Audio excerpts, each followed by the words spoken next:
বিশ্বকবি কবিগুরু রবীন্দ্রনাথ ঠাকুরের প্রকৃতি পর্যায়ের একটা গান। গানটি হচ্ছে শরৎ তোমার অরুণ আলোর অঞ্জলি। কবি যখন সুরুলে ছিলেন তখন এটি প্রথম রচনা করেন।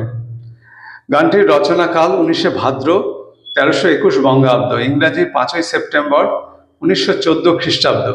গানটি প্রথম প্রবাসী এবং গীতালি পত্রিকায় কার্তিক সংখ্যায় প্রকাশিত হয়। গানটির স্বরলিপি করেছেন কবির ভ্রাতৃপুত্র শ্রীযুক্ত দীনেন্দ্রনাথ ঠাকুর মহাশয়। 1329 বঙ্গাব্দে ভাদ্র মাসে শান্তিনিকেতনে শারদোৎসবে এটি প্রথম গীত হয়। গানটি গেয়ে শোনাচ্ছি, যদি ভালো লাগে আপনাদের সুচিন্তিত মতামত লিখে জানাবেন। শুরু করছি। শরৎ তোমার অরুণ আলোর অঞ্জলি, শরৎ তোমার অরুণ আলোর অঞ্জলি, ছড়িয়ে গেল ছড়িয়ে গেল ছড়িয়ে গেল ছাপিয়ে মোহন অঙ্গুলি, শরৎ তোমার অরুণ আলোর অঞ্জলি।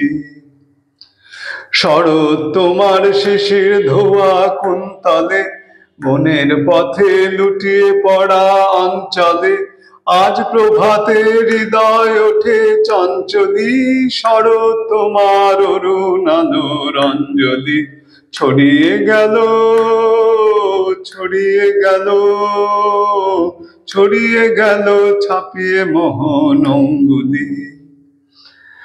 মানিক গাথা ওই যে তোমার কঙ্কনে, ঝিলিক লাগায় তোমার শ্যামল অঙ্গনে, কুঞ্জ ছায়া গুঞ্জরণের সঙ্গীতে, ওড়না ওরায় একই নাচের ভঙ্গিতে, শিউলি বনের বুক যে ওঠে আন্দোলি, শরৎ তোমার অরুণ আলোর অঞ্জলি, ছড়িয়ে গেল ছড়িয়ে গেল ছড়িয়ে গেল ছাপিয়ে মোহন অঙ্গুলি, শরৎ তোমার অরুণ আলোর অঞ্জলি।